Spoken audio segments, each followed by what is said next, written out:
Hello and welcome to another video from Simply Schedule Appointments. My name is James, and in this video I'm going to be showing you how you can give somebody access to your Simply Schedule Appointments dashboard without giving them full-blown access to your website.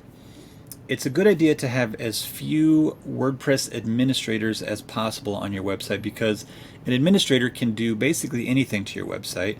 And so if somebody nefarious were to get a hold of the username and password from an admin account, they could really mess up your site, and we don't want that to happen. So it's a good idea to try and only give people access to the things that they actually need access to.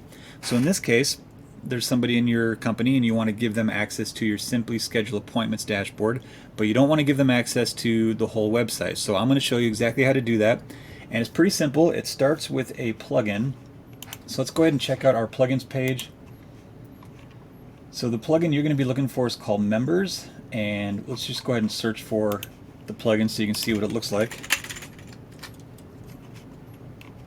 So this is the one you're looking for. It's by Blair Williams. It's actually from a popular WordPress company called MemberPress. So you'll go ahead and install and activate that plugin, and that will give you this new menu item over here called Members. And what we're going to do first is we want to actually create a user role. So there's already going to be some default roles here like author, contributor, editor, subscriber, and administrator. Those are the default WordPress roles, and as you can see in this demo site, we've added a couple custom ones like group leader, team member. So it's really easy. All we got to do is click add new, and you can call this whatever you want. I'm just going to call it employee because I'm not very creative. And basically all we're going to do is we're just going to click some check boxes to decide what exactly we want this person to be able to do. And you'll notice there's actually a whole section just for Simply Schedule Appointments. So we can click on that, and then we can just choose what we want them to be able to do. So maybe we just want them to be able to manage appointments. So they're not going to be creating new appointment types, but you need them to be able to log in and see what appointments have already been made. You know, the people that have actually booked appointments, they need to see that information. You can click that checkbox. Or if you want them to be able to create and manage appointment types, you can click that box. If they're just sort of the person in charge of everything related to scheduling, you can just go ahead and grant them everything. And all you got to do is click add role. And there you go. We now have a role. If we go back here to roles, we have a role called employee. And so I'm going to go to users and find a user here. We're going to go with test demo, and I'm just going to change their role to the role I just created, which was employee.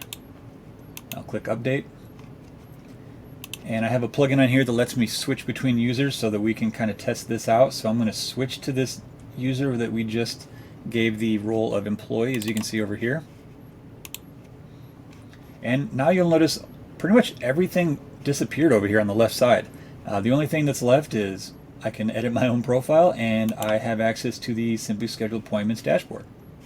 So this way, if somebody were to get a hold of this person's username and password, they wouldn't have full access to your entire site. They would have access to the appointments, and that's it. So they wouldn't be able to completely destroy your website. So this is a much safer and more secure way of managing your website. And of course, this doesn't just apply to Simply Schedule Appointments. You can use that plugin to create all sorts of roles and really get fine-tuned with how your users can access your website. So if you're using a calendar plugin, you can give them access to the calendar only, and then the people who need to be in charge of your Simply Schedule Appointments dashboard, you can give them control of that only, and it's just going to be a much safer way for you to manage your website. Ideally, you probably only want to have, honestly, one, maybe two administrator accounts, and everybody else should have specific permissions. So I hope you found this video useful. Hopefully this will make your website a little bit safer, and I look forward to seeing you in the next video.